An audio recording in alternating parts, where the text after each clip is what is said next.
brought together the best from all the league to show them how to play and form a mighty team. The pride of our region with all our favourite sons, never ever beaten, Australia's #1.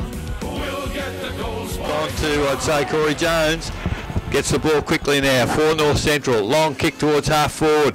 One-on-one contest going across the back of the pack was Rickett for the GDFL. Short kick finds Whitney. He can't control a footy. A mistake. Ball turned over. Terrific work picked up 10 seconds. Greg for North Central. There's the first score of the day. Welcome back. And of course, yes, this afternoon out at the St Albans Reserve we have the big clash interleague game between the North Central Footy League and our very own Geelong and District Footy League. And some great clubs are represented in the North Central Footy League. And Mitch and I were talking off air on a couple of ones. Wedderburn, one of the powerhouse clubs up there, they are going for their 5th flag this year in a row, the Wedderburn boys, so they've obviously a very good side indeed. And Mitch, you were talking about Donald. Yeah, Donald. A bit of a connection there. Yeah, well, KJ Taylor coached Donald. I think it was 1981 or 82. He coached Donald and for a few years, and then went up to St Mary's. And talking off air to Daryl, he coached 4 or 5 premierships up there, and then become a member of Parliament actually. But talking to Daryl about that, you know, they've got a few players down from St Mary's, Daryl. Yes, in this interleague they squad. Have, Mitch, from what we know, yep. Sort of thing. One of the coaches up there coaches up in the Northern Territory, and he brings 3 blokes down in the winter to play down here. Yeah. So we don't know a lot about them, but we're pretty aware they're going to be fairly quick. So we've sort of matched up with some quick blokes in our back line to obviously try and contend with them. Yeah, well, that's good. Just to the viewers, if anyone wants to know why I was talking and they were looking at Dick, Fano's battery went flat on my camera, so he's just changed that now, so that's probably not a bad thing. I was trying to sit there looking absolutely peaceful and innocent too. It was pretty hard. But you've got a couple of blokes there. Shut up, will you? You've got a couple of blokes there. David Holsford, Planet Corio, obviously they're struggling a fair bit.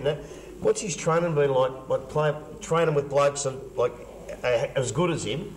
And he'll really enjoy the day playing in a good side. Yeah, I think Holsey's been a pretty good player over the last few years at Belpost Hill and Corio. Look, we've done a bit of homework on him this year. He's getting on a little bit, but he's playing on ball with Corio, and he just lifts that little bit. Like, this is a grand final for Holsey.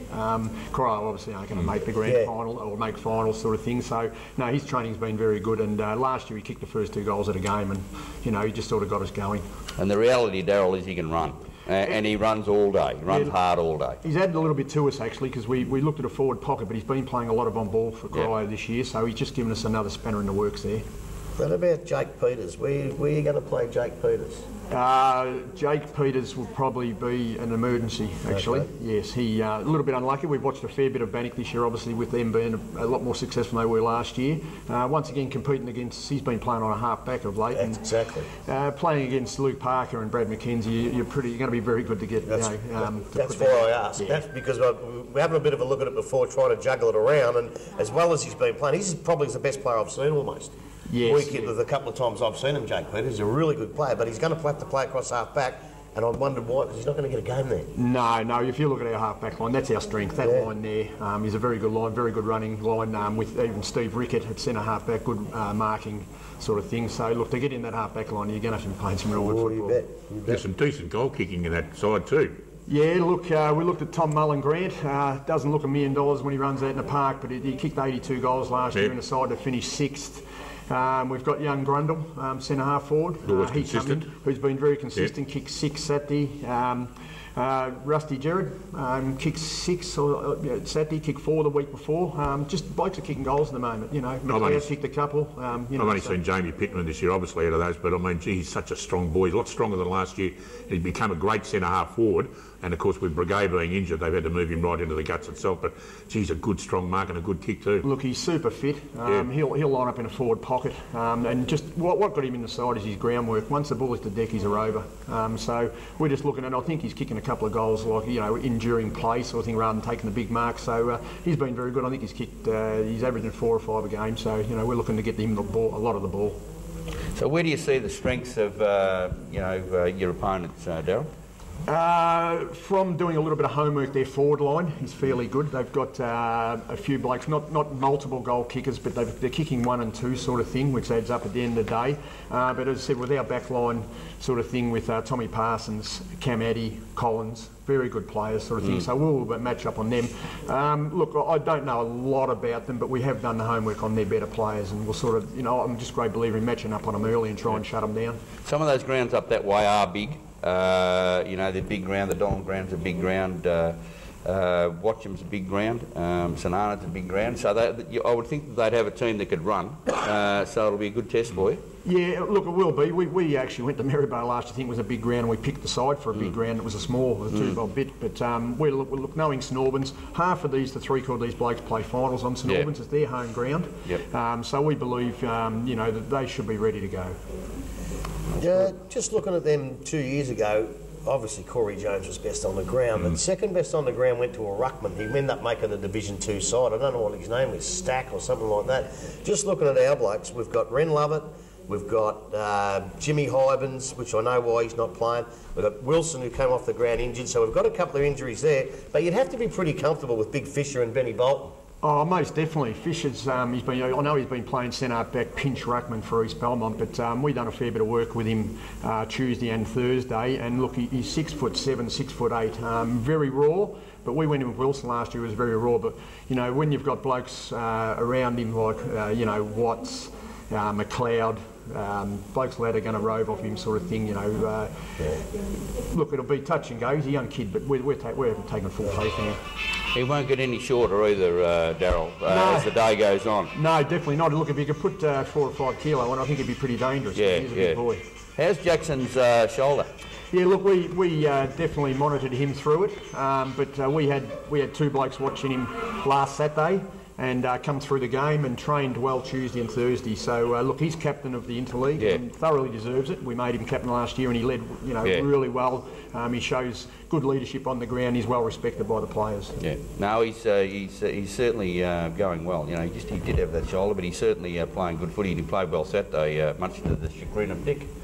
Oh, yeah, it was a wonderful afternoon. Yeah, great to see him playing so well. You actually have a leadership group in this, or you? Look, we've gone. We do have. We sort of deal with Derek Fitzsimmons, you know, sort of thing. He's been around the league a lot, and we sort of do go through him. Jackson I talk to about, like, he's playing against a lot of these players, so we do sort of word them up. Stevie Ricketts has also been an ex-captain sort of thing, so we do talk to them and see what players are like. Like, he played against Grundle and things like that. How did he go? What's he like, sort of thing. So we do, you know, make a lot of contact with our leadership group.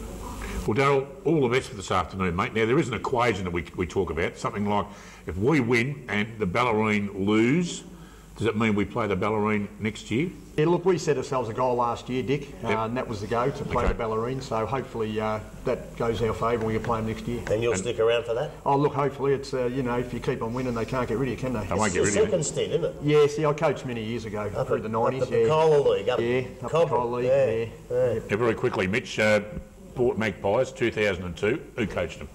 Port Magpies. Port Magpies. Port Magpies. Port Magpies, 2002. Okay. I can't tell. Give up. Who are you going to tip? Carl Ditterich. Who are you going to tip? Thought I'd mention that. Well, of course, we're going to the GDFL. I'm going North Central. You idiot. All I can say is go the Raiders, because we're going to have a real big win this afternoon. It'll be fantastic out at St Albans Open. Mitch, thanks for coming in, mate. Enjoy the game this afternoon. Yeah, it'll be fantastic. I think I look forward to it. Grubby, have a great call. I will.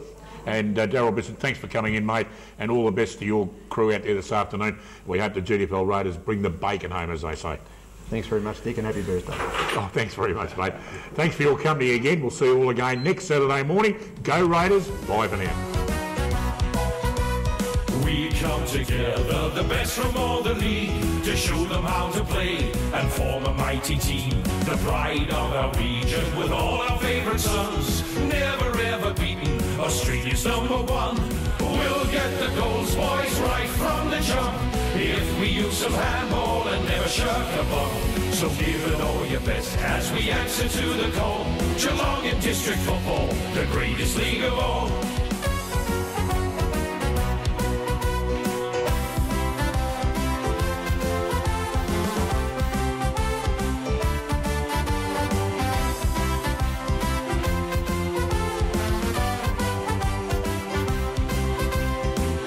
Come together,